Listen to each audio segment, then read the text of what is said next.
bersama dua orang yang ingin berdiskusi tentang kehidupan sehari-hari kita dalam kegiatan belajar sebagai profesi kita di dunia pendidikan. Perkenalkan, nama saya Miss Ratna, saya seorang guru bahasa Inggris yang bertugas di SD.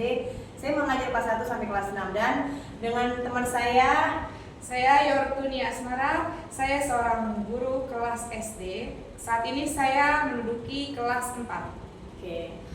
Langsung saja kita membahas perbincangan pertama, itu adalah kita nanti sharing ya. Jadi ceritanya itu pertama misalkan Bu Yortunia dulu boleh menceritakan apa yang dihadapi dalam pendidikan atau ngajar, susah senangnya tuh apa dan apa alasan Ibu yang bikin Ibu tuh bertahan di profesi yang mulia ini, katanya sih yang mulia ya, walaupun belum sejahtera, seenggaknya kita dapat profesi yang lillahi ta'ala, amin. Oke, mulai dari Bu Yortunia dulu, nanti saya juga akan sharing tentang pengalaman hidup saya selama menjadi seorang guru di SD. Oke, apa ya yang saya omongin, saya juga masih bingung nih teman-teman ya. Latar belakang saya menjadi seorang guru, jadi ceritanya gini, dulu saya tidak berminat sama sekali untuk menjadi seorang guru. Cita-cita saya itu di bidang hukum inginnya, atau jadi pengacara, jadi hakim, atau jadi jaksa. Saya ingin sekali berkuliah di jurusan hukum, tapi ini karena orang tua yang ngasih jalan, jadilah guru. Karena kebetulan ayah saya seorang guru dan ibu saya juga mendukung. Katanya kalau seorang perempuan itu cocoknya jadi guru ya, karena setengah hari, zaman dulu belum kita absen sampai jam 3. Jadilah saya mengikuti kemauan orang tua untuk berkuliah menjadi guru. Sedikit banyaknya saya ikuti perkuliahan tersebut, lama-kelamaan saya praktek, kemudian saya mulai mencintai dengan pekerjaan saya ini, mengajar anak-anak yang lucu-lucu ngeselin ya, yang lucu-lucu ngeselin, ngangenin ya. Itu yang buat saya sampai saat ini asik menjalani aktivitas saya sehari-hari sebagai seorang guru. Bagaimana dengan Miss Ratna? Apa latar belakang menjadi seorang guru?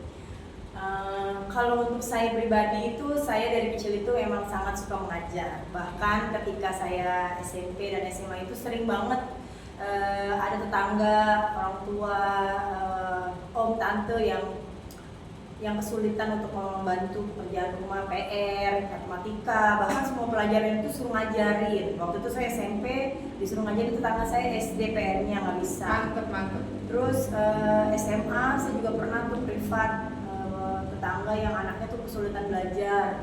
Bisa dikatakan anak itu berkebutuhan khusus ya, karena sudah sempat 2 kali tinggal kelas dan minta tolong saya untuk mendrill perkalian, penjumlahan, dan saya merasakan kok kalau ngajar enak ya, saya seneng ya gitu, walaupun bayarannya nggak seberapa, kadang cuma dikasih panggilan gitu kan. Terus emang waktu pas sebelum almarhum kakek saya meninggal itu, ketika saya SD, dia sempat bilang gini, "Dok, nanti kalau sudah besar kamu jadi guru ya, gitu, biar digugu dan ditiru." Tapi kata Simbah saya, kata dia, saya kan waktu itu masih SMP ya, nggak ada kepikiran kesana untuk jadi guru.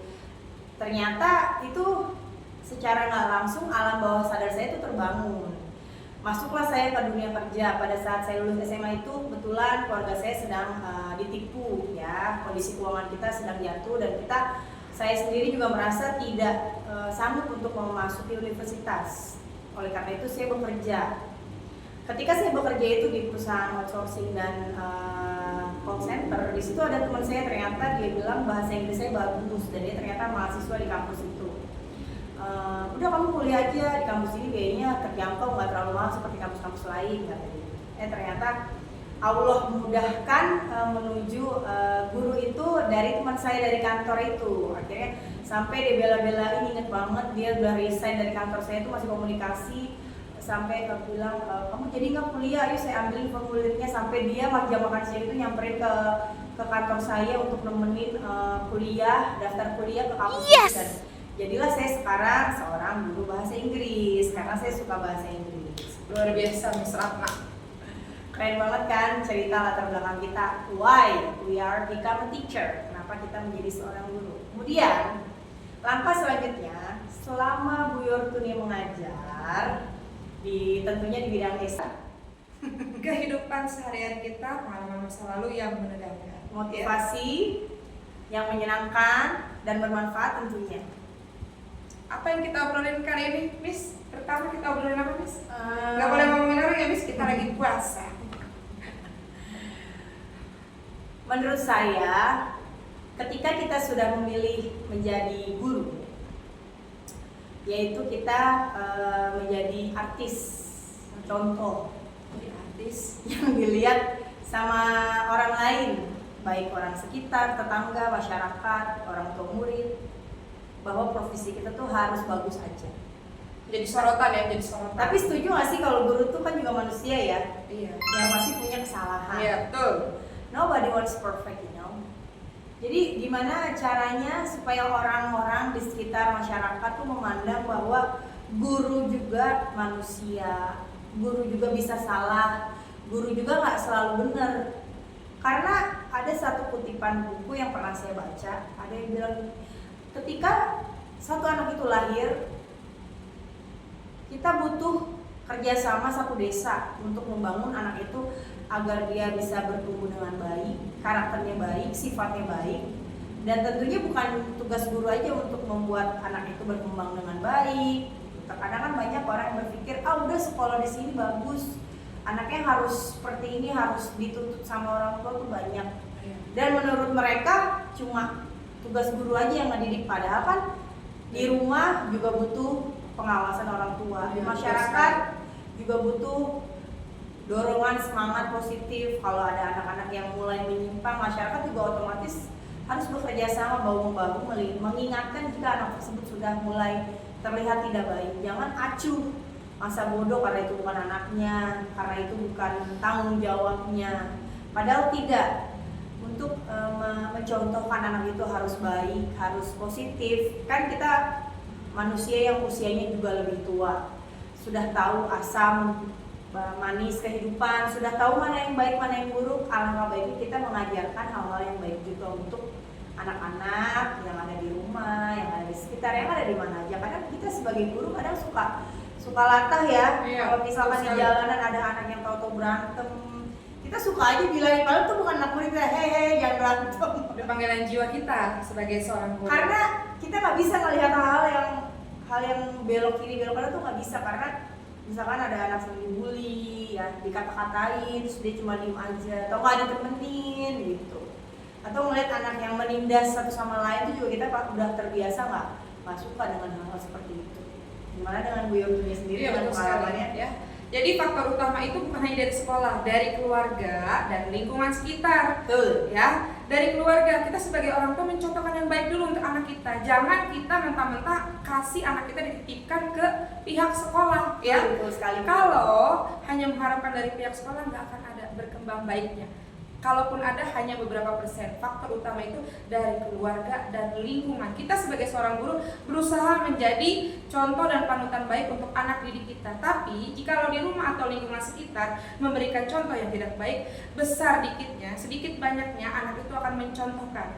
Karena anak berada di sekolah hanya beberapa jam, selebihnya berada di lingkungan keluarga dan lingkungan rumah. Ya, jadi antara lingkungan keluarga, lingkungan rumah serta lingkungan sekolah itu harus bekerja sama dengan baik guna menjadikan anak didik kita menjadi yang lebih baik. Betul sekali. Makanya tak jarang ada istilah buah itu tidak jauh jatuh dari pohonnya. Betul sekali. Maka dari itu antara buah dan pohon itu tidak bisa jauh-jauh lah. Ketika kita melihat anak kita kok di sekolah seperti ini, di rumah tuh punya karakter yang lain, berbeda.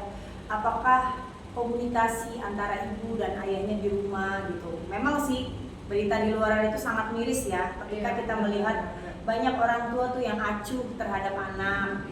Banyak yang sudah mulai tidak peduli karena dia merasa udah capek cari uang.